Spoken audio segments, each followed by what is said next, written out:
Sampurasun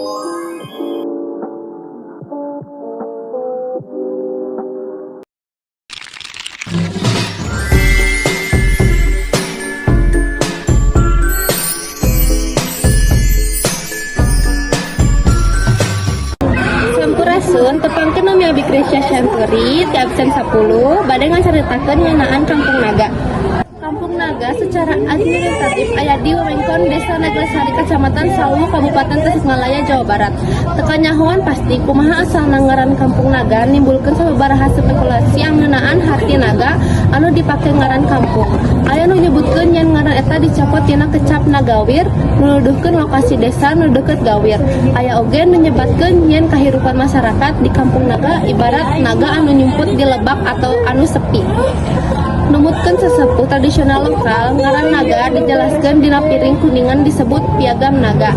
Tapi piring-piring ieu ancur bebarengan jeung naskah-naskah daun lontar, pusaka jeung bukti-bukti sejarah sejenna nu disimpen di Bumi Ageng, tempat keramat masyarakat. Nalika lumangsungna pemberontakan tahun 1950 genep. Alupar tina kajadian ieu, masyarakat Kampung Naga ngarasa leleungit kana mangsa katukang.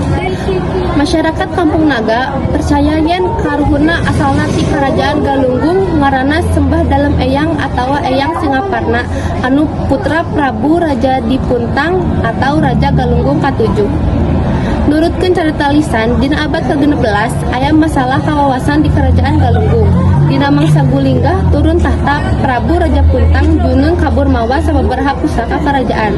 Raja tuluy manggihan muara nu aya di antara Walungan Cikole jeung Walungan Cihajatan. Prabu Raja Puntang tuluy ngabagi-bagikeun pusaka kerajaan di unggal putra.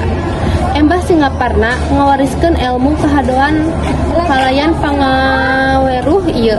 Mbah Singaparna manggihan katentraman dina hirupna sangkan bisa nyumput di tempat caang. Dina lalampahanana neangan kesederhanaan hirup Singaparna anjong jika hiji tempat nu dianggap aman tur ayem. Nyaeta lebak di sisi Walungan Ciulan. Lebak anu subur tur endah dikurilingan ku pagunungan saterusna jadi Kampung Naga. Sakitu cerita di Abi, hapunten bila aya kalepatan, sampurasun.